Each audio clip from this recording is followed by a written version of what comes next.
How will you believe what I say? We're going to start in this week's Parsha Shmini. 8th, the new beginnings. This deals with the priesthood. That is, the temple was, not temple, the Mishkan, the tabernacle was constructed. Took 9 months to construct it, and the New Year's Day, first in Nisan of the second year from the Exodus from Egypt, it was set up and implemented. And the priests had to consecrate themselves for 7 days, that on the 8th day they could go in and begin their ministry before the presence of the Lord. In Leviticus 10, starting in verse 1, we had an issue. But Nadab and Abihu, the sons of Aaron, each took his censer, put fire in it, and laid incense on it, and offered unauthorized zerah, which means strange, unauthorized, foreign, loathsome, profane, prostitute. It even means to commit adultery against Adonai. Unauthorized fire before Adonai, something he had not ordered them to do. At this, fire came forth from the presence of Adonai and consumed them, so that they died in the presence of Adonai. Leviticus chapter 10 details the death of Nadab and Abihu when they brought this strange fire to the altar, their own fire. The brothers took their censers, their fire pans, and placed some sort of fire fuel upon them, kindled a fire, and offered it unto the Lord. The first issue here is that Adonai had not enjoined upon them. He did not command them to strike their own fire and present it as an offering. This is a theme through this whole parsha. This is part of the problem in Ezekiel 16. It says that they did not do what the Lord commanded them to do, and it caused us to be removed from the land. On the front of it, this seems rather harsh that Adonai struck them down for a ritual offense, yet it raises a few questions. What was their intentions? What were their motives? Did they have a sincere heart to serve Adonai? Were they just over-enthusiastic? Were they arrogant and prideful?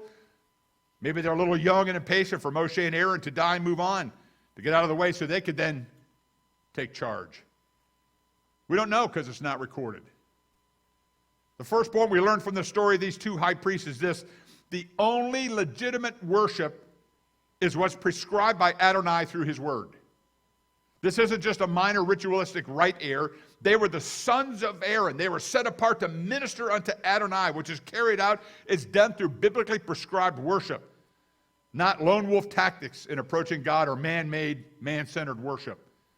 Fear of the Lord is worship of the Lord.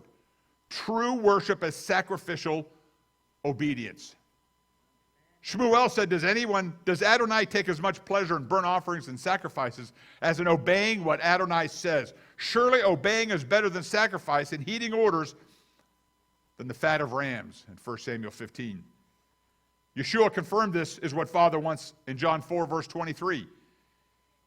He said, but the time is coming, indeed it's here now, when the true worshipers, and I shared this a couple of years ago, you got to read in here, the true worshipers will worship the Father spiritually and truly, for these are the kind of people the Father wants worshiping him. That means that there's not true worshipers. There's an opposite to this. He says the true worshipers will worship the Father spiritually, which means there's other worshipers who aren't following God's patterns.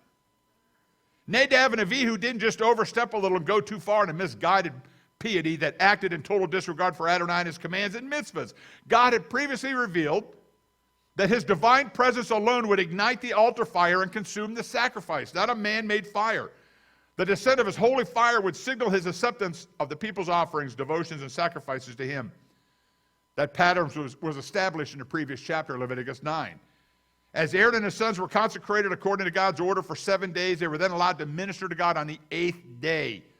Whereupon all the people of Israel gathered around the Mishkan, the tabernacle, the Oel Moed, as the offerings were presented. Certain parts of the animal, along with grain offerings, were placed upon the altar of sacrifice. The fat, the grain offerings, and salt went up in smoke as a pleasing aroma unto the Lord. The people's peace offerings were slaughtered and presented to God. Then in Leviticus 9, a very powerful set of scriptures, verse 22, Aaron raised his hands toward the people. He blessed them and came down from offering the sin offering, the burnt offering, and the peace offerings. And remember, this is all brand new. This is the first time they're doing this. Verse 23, Moshe and Aaron entered the tent of meeting, came out, and blessed the people. Then the glory, the Shekinah of Adonai appeared. vayira, to appear, present it, to manifest, to be seen. It becomes visible to all the people. And fire, Aish, came forth from the presence of Adonai. Milfnei Adonai. Mili means out of, pei means literally the face.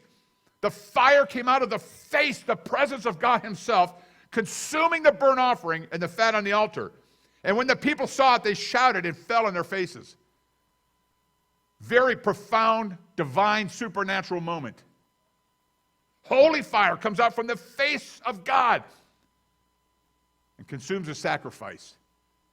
The people actually see the presence of God descend upon their sacrifices. This was so shockingly powerful that they shout and fall down upon their faces. His visible presence with holy fire signals his acceptance of the people's sacrifices. Apparently Nadab and Abihu tried to coax the divine fire into their own fire pans for some personal agenda that isn't recorded. There's nothing new under the sun. Every religion, every denomination, every act of religion is an attempt to sequester and control God. Every denomination stated in their doxology that they alone are right and the only correct method in worshiping God. The Pope publicly stated over 10 years ago that Catholicism and the Vatican is the only way to heaven. The reality is that it's all strange fire. It's all esh jarah, foreign, adulterous, and profane. No one can abrogate God's commands and mitzvahs or put him into a box to control and manipulate him. As we read the results of Nadab and Abihu, the very fire they were trying to control and manipulate and abrogate, out of the face of God, the presence of God consumes them. The fire on the altar is holy. It's a divine fire from Adonai. Thus it became to them a consuming fire because they approached the Holy One in a profane spirit. Their arrogance, their ignorance, or both cost them their lives. Strange fire is alive and still at work today. There are all types of strange things in the body. Strange, alien, unauthorized doctrines, strange practices, rituals, motives, agendas, and strange thinking. To get to the bare bones, esh jarah, the strange fire, unauthorized fire, this adulterous fire, is anything that Adonai could not or would not put his stamp of holiness and approval on. There's an overwhelming amount of doctrine, thinking, and practices in the greater body of Messiah and in Judaism that God would never put his divine seal of approval upon. It doesn't reconcile with his word. Let me get more specific about esh jarah, strange fire. Schofield said, strange fire is using fleshly means to kindle devotion and praise. Strange fire is intertwined with worship and religious service that are fleshly. It's emotional hype rather than God's divine presence. Strange fire rests in man's doctrines, rituals, and rules rather than God's commands and instructions. Esh jarah disregards the word of God. People or individual worship their own way with fire that they then try to produce themselves by receiving heavenly fire that descends from the presence of God. So painfully, we witnessed this at a conference about 15 years ago. The speaker brought his worship team. And he got up and he gave a short drosh on the moving of the Holy Spirit and said, 2 weeks ago at our services, we had the most profound move of God. And he turns around to the worship team and says, hit it. And everyone just kind of worshiping a little bit.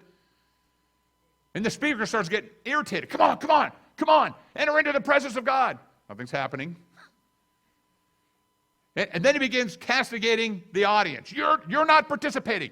You're not trying hard enough. You're not praying. You got to raise your hands. By that time, I'm done. You can't force the fire of God.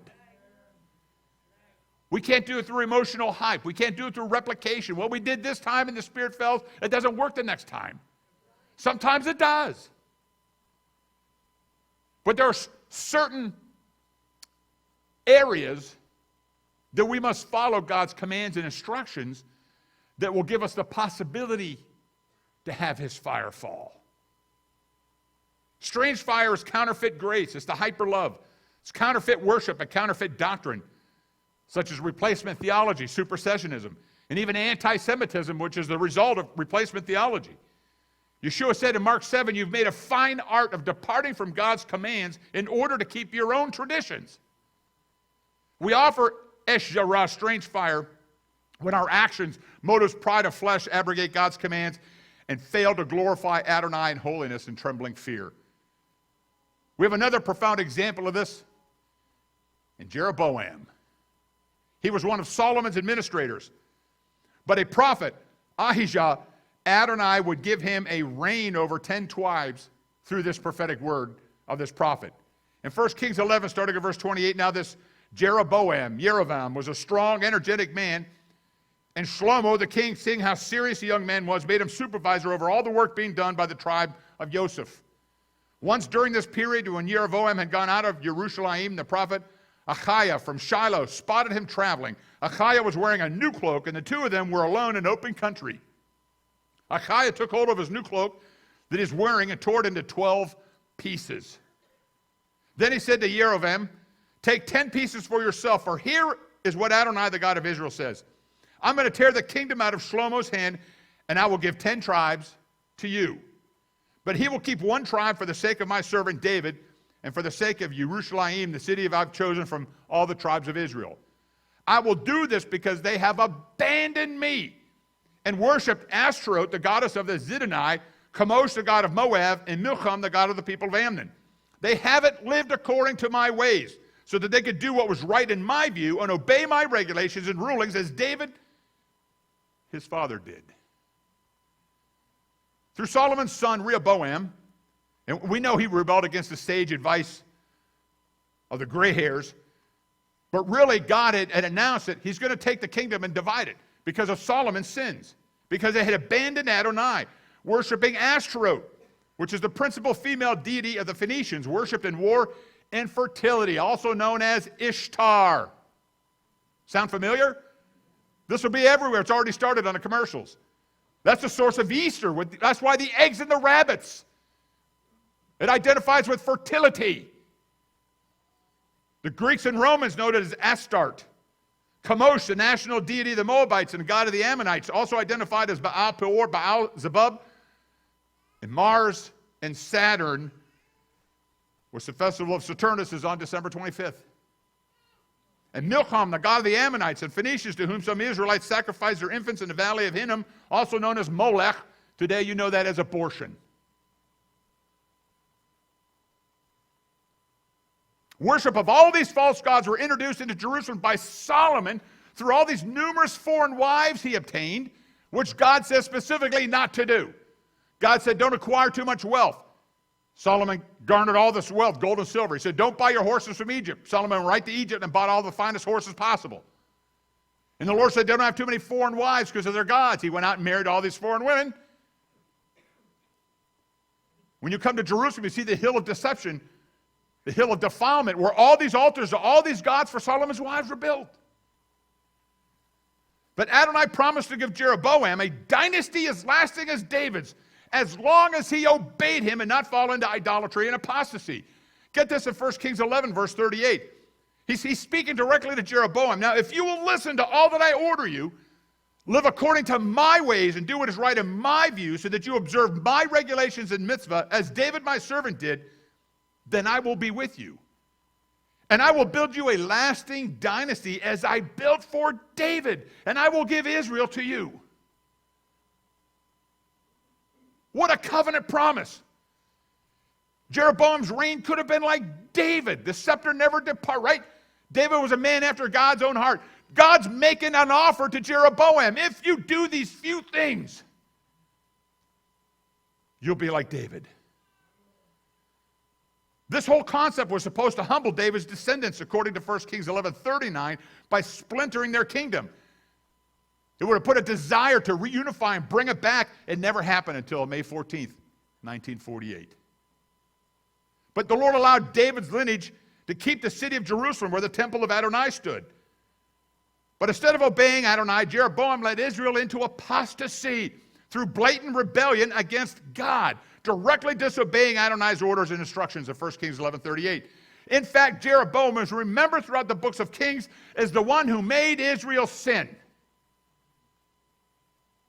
In 1 Kings 12, starting at verse 26, nevertheless, Jeroboam said to himself, now the rulership will return to the house of David. You see, he says this to himself. He's not inquiring of God. He's not praying. He's not fasting. He's pondering fleshly thoughts. Verse 27, for if these people continue going up to offer sacrifices in the house of Adonai in Jerusalem, their hearts will turn back to their Lord, Rehoboam, king of Judah. Then they will kill me and return to Rehoboam, king of Yehudah. After seeking advice, the king made 2 calves of gold and said, now, whose advice was he seeking? What book tells us to make 2 calves made of gold? After seeking some advice somewhere, the king made 2 calves of gold and said to the people, you've been going up to Jerusalem long enough. Here are your gods, Israel, who brought you out of the land of Egypt. And he placed one in Bet-El and the other in Dan. And the altar for that sacrifice stands to this day. Every time we go to Israel, we go to Dan. And it's sobering to stand there and look at this thing. Of all the wars, all the destruction, of all the attacks, of all the tells, of all the invasions. We're not even sure where the actual temple of God stood. But you can see this. He placed one in Bet-El, the other in Dan, and the affair became a sin. For the people went to worship before the one in Bet-El and all the way to Dan to worship the other. First King marks this division of Israel into 2 kingdoms because of Solomon's apostasy. This resulted in Judah and the Levites staying in the area of Judah and having the temple. The northern kingdom, which is also known as Israel, Shimron, Ephraim, or the northern kingdom, made up the other 10 tribes. Jeroboam, prior to this, had been in exile in Egypt because of the prophecy spoke over him by Ahijah. Shlomo tried to kill Jeroboam when he heard this prophecy. He tried to intercede and stop the will of God. But Jeroboam fled to Egypt and came back after Shlomo passed away. But he did this to control and manipulate the people. Jeroboam made graven images and false religion. And it's interesting that the terminology is exactly from Exodus 32, starting at verse 4. Aaron receives this offering of nose rings and earrings, and he received what they gave him and melted it down and made it into the shape of a calf. And he said, Israel, here is your God who brought you up from the land of Egypt. Same terminology. On seeing this, Aaron built an altar in front of it and proclaimed tomorrow is to be a feast for Adonai. Early the next morning, they got up and offered burnt offerings and presented peace offerings. Afterwards, the people sat down to eat and drink, and they got up to indulge in revelry. He made false idols. Then he proclaimed a false feast day. Exactly what Jeroboam did. Verse 7, Adonai said to Moshe, go down, hurry. Your people whom you brought up from the land of Egypt have become corrupt. I love this dialogue. God says, now they're your people.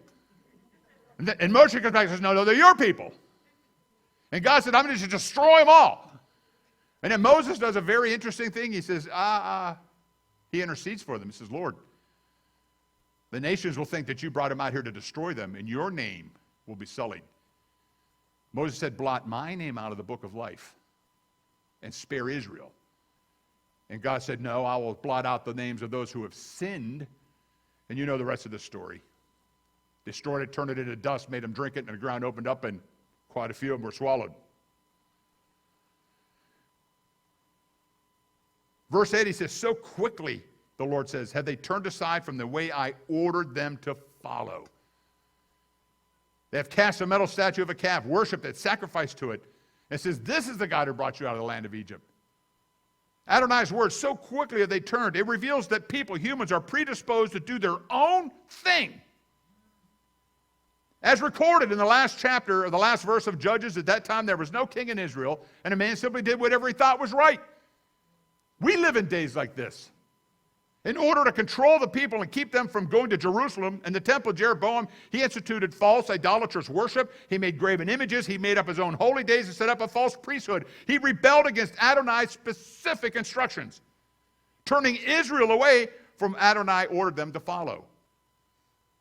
This is Hasatan's plan for every child of God. That's his plan for you tonight, right now. Apostasy. Strange fire. The enemy wants you separated from Adonai, and he'll do it ever so slyly. False teaching, lying spirits, doctrine of demons had entered into their midst. The false teaching and doctrine, it incorporated Greco-Roman Hellenistic cultural practices and New Age ideas into the worship of Adonai. Rituals, practices, things that Adonai did not command or instruct. This practice is known as syncretism. And I know you're just waiting to hear that term. What syncretism is the blending of non-biblical rituals or practices and traditions and mythology with Scripture to be inclusive of non-biblical religions and faiths. Nowhere are we commanded to do this. Nowhere is this mentioned. No Scripture even comes close to this. Syncretism is foundational in both the Orthodox Church and Orthodox Judaism. This is how we got Talmudic oral traditions, Rosh Hashanah, and many of the holidays in Christendom today that have no biblical base whatsoever. These are all known as the sins of Jeroboam. Turning aside from the way Adonai ordered them to do. And it continues on. 1 Kings 12 verse 19 says, Israel has rebelled against the house of David to this day. Israel's rejection and rebellion against the house of David continues to this day. This is the source of Israel's rejection and rebellion against Yeshua, who is of the what? The house of David, from the tribe of the line of Judah. It's always critical to spirit map it and get to the original source, the original root of these spiritual issues. I get asked by our Jewish brothers and sisters all the time, how come there's not more of us in the kingdom? This is part of the reason. The good news is this will be destroyed. This will come to an end. Israel's overall rejection of Yeshua comes from this rebellion against the house of David. The other tragic event that altered the greater body of Messiah, besides syncretism, was supersessionism that began with Emperor Constantine in 325, called the Council of Nicaea. Many Orthodox churches every Sunday recite the Nicene Creed. Fascinating. In an attempt to disassociate Christianity from Judaism, the Council of Nicaea meeting outlawed what Adonai commanded us to follow from the first body, changing holiday dates, adding non-biblical holidays in order to consolidate his power and control over the Roman Empire, syncretism. The text of Constantine's Sunday law is this, and I quote, "On the venerable day of the sun, let the magistrates and people residing in cities rest, and let all workshops be closed." That was the Church of Rome Canon, number 29. The Council of Laodicea in 364 discouraged Judaizing and gave the following statement: Christians shall not Judaize and be idle on Saturday, the Sabbath, but shall work on that day. But the Lord's day, Sunday, they shall honor. They acknowledge the Shabbat is the Sabbath in their own doctrines. Pooh. If, however, they are found Judaizing, they shall be shut out from Christ. After the Council of Nicaea meeting, any Jew who received Yeshua had to renounce everything culturally and biblically Jewish, including their association with our people. Anyone caught Judaizing was killed. This is the very essence of the Inquisition. The Gentile church then claimed to be the true Israel. Supersessionism, that's church replacement theology. This culminated in Antioch with John Chrysostom, who delivered 8 long sermons attacking the Jewish community and wrote Adversus Judaeus, why the Jews should be kicked out of the church.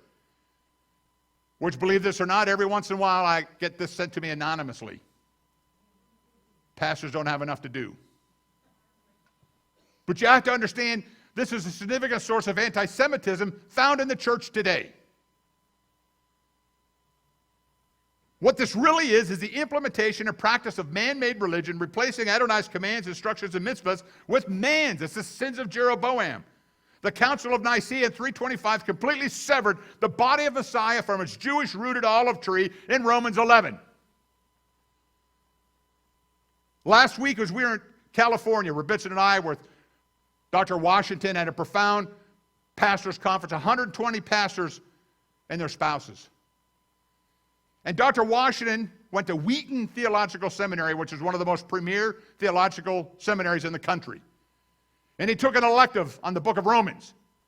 And the doctorate of theology that taught that course taught Romans 1 through 8, which establishes the doctrine for the church. This is key in all doctrine and theology in the church. Romans 1 through 8. Then he taught on Romans 12 through 16.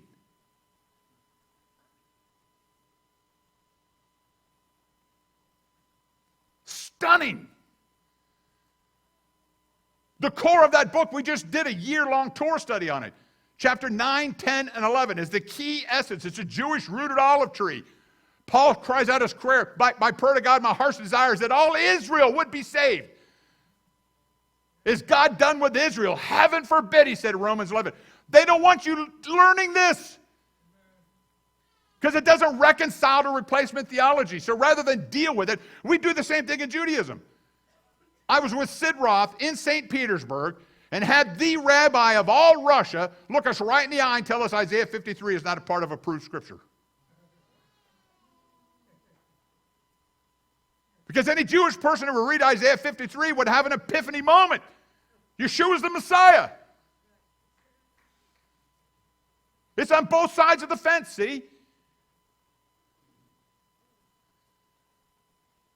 And this information is readily available. It's not a hidden conspiracy that you have to be an investigator to discover. You don't have to spend 10 years in the Vatican basement to figure this out. It's well published. It's everywhere. The information is correct. Fact check it. But when I preach about this, there's always pushback. This is so entrenched. But we must awaken the voice of truth and return to the Jewish-rooted olive tree in unity. Yeshua powerfully spoke to this, and it's extremely relevant to the greater body of Messiah. This has been hovering around me now for about 2 months. I've been fermenting in this passage. In John chapter 5, starting at verse 44, these are red letter words. These are words of the Master. Yeshua said, how can you trust? You're so busy collecting praise from each other instead of seeking praise from God only. Now I'm going to pause right there for a second. Because this isn't everybody. I don't want to paint too broad of a brushstroke. I know many godly Christian pastors that are men of God. But an overwhelming majority, when you meet them, will shake your hand, say, how's your family? And how many is in attendance in your congregation? What in the world does that got to do with my relationship with God? See, what this is boasting. They want to know if they got more people than you. Come on. Praise and honor are bestowed upon the megachurch pastor, vice Adonai. They're esteemed. They're almost worshipped.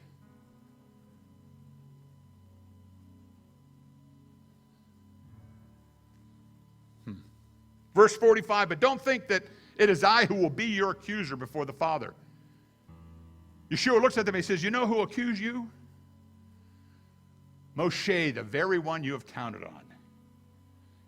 Verse 46, for if you really believe Moshe, you would believe me because it was about me that he wrote. Now, here's the kicker, verse 47. But if you don't believe what he wrote, how are you going to believe what I say?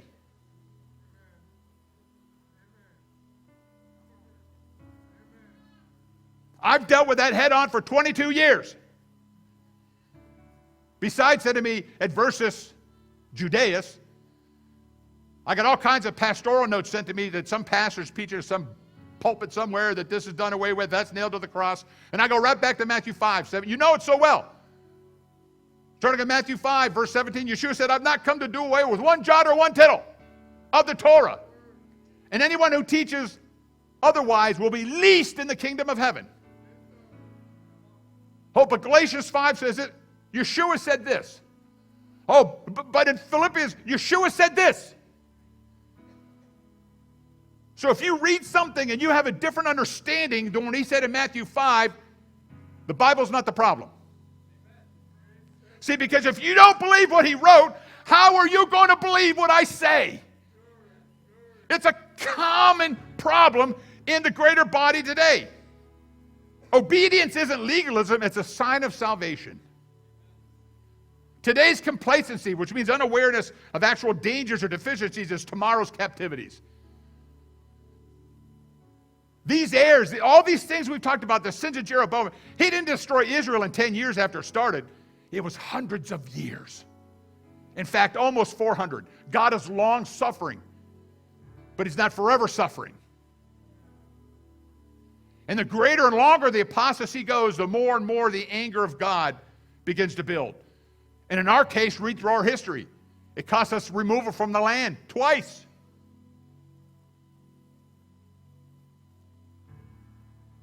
We can't be in a relationship with God and be bringing false fire. Look at me. Everything you do, every celebration, is it in the Scripture? It's yes or no. There's no buts. Everything in your life must reconcile to the Word of God. Your worship songs, your practices.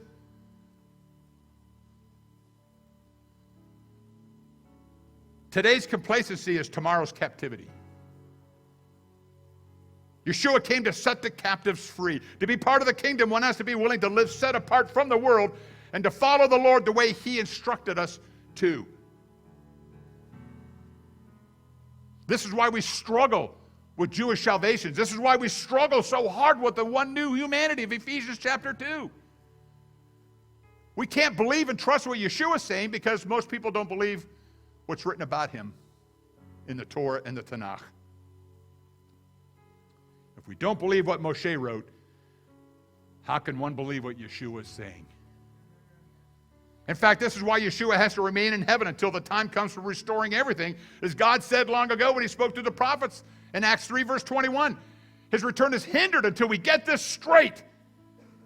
Wow, if we don't believe what Moshe wrote about Israel, the people, the culture, the feast days, the calendar, we won't comprehend or understand the word of Yeshua, Jesus the Jew.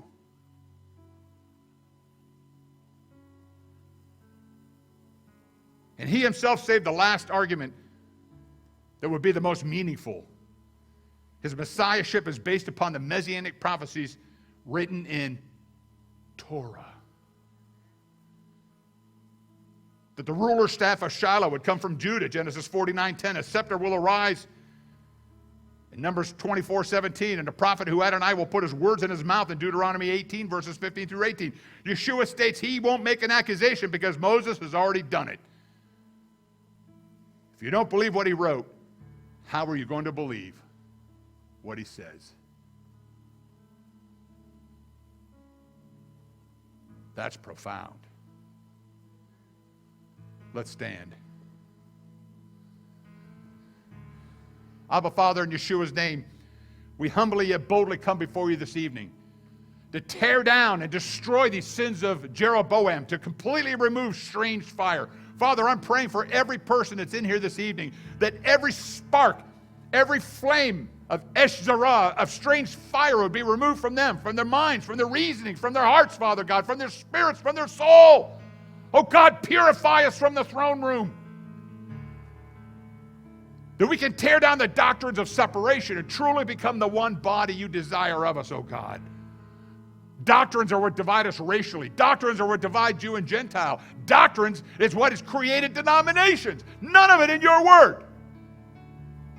There's no scripture that commands us to go start a denomination. Not one.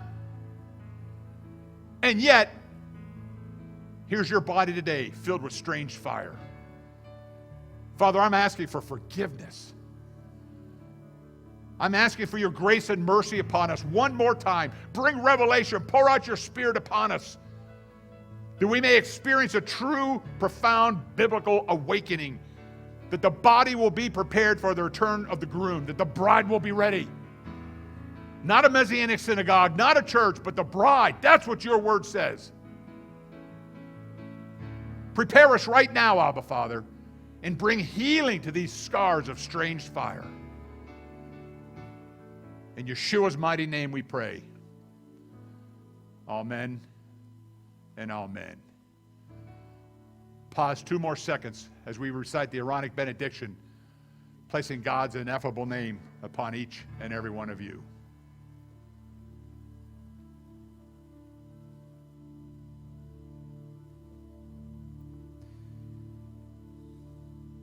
Yevarechecha Adonai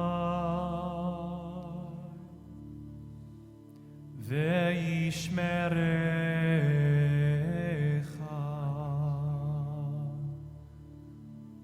Ya'er Adonai panev elecha v'chunecha